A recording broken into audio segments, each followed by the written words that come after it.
everybody السلام عليكم، تحية الإسلام السلام ماشي الشالوم، شالوم عند جوارنا. ليربي 60 يحييكم.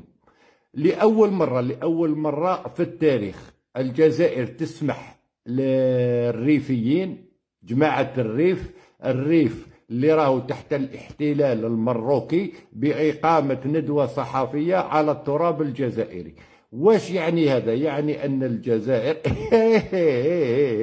أن الجزائر صعدت في المواقف تاعها ضد المغرب. درك الريف من أمامك والصحراويين من ورائك، أين المفر؟ وين راك رايح تهرب؟ يا تارك الصلاة أين ستفر؟ أين ستهرب؟ الريفيين المطلب تاع الاستقلال تاعهم قديم بزاف. الريفيين ما تقبلوش يكونوا تحت سيطرة المخزن، كيما حاليا زادوا شافوا بلين الكيان دخلت فرنسا، ما يقبلوش هذا الأمر. من سابع المستحيلات يقبلوا هذا الأمر. ما قبلوش المخزن يقبلوا الكيان ويقبلوا فرنسا، مستحيل. الجزائر راهي تصعد في الأمر هذا. كانت غير الصحراء الغربية، دركا كاين الصحراء الغربية وكاين الريف. لازم المروك تعاود تولي إلى الحجم الطبيعي تاعها، الحجم الطبيعي وهو فاس.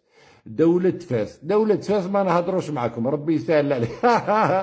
حاجة تخصكم درك كي تكونوا في الدولة تاعكم الحقيقية. بصح الريف ليس مقاطعة مروكية، والصحراء الغربية ليست مقاطعة مروكية. ما هيش دولة أساسا. الدولة اللي تمد السلطة تاعها، اللي تمد تسيير الدولة إلى الكيان وإلى فرنسا، خلاص لا تعترف بها نهائيا.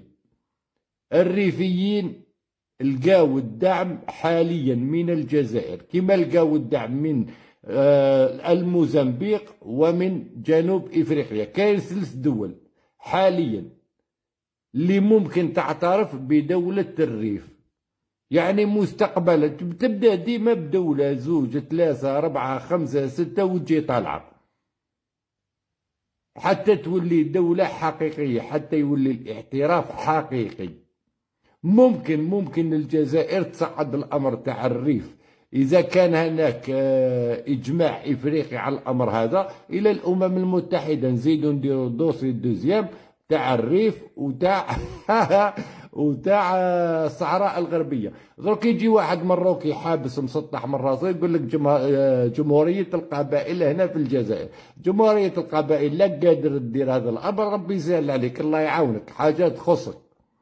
بالك تقول أي برك باسكو راك راح تقول أي، راك راح تنظر بزاف، لأن الأمر هذا راح يتطور لواحد المرحلة اللي ما راكش تتصور فيها. نعطيك واحد لي بوين دو روبير، نعطيك واحد المعطيات.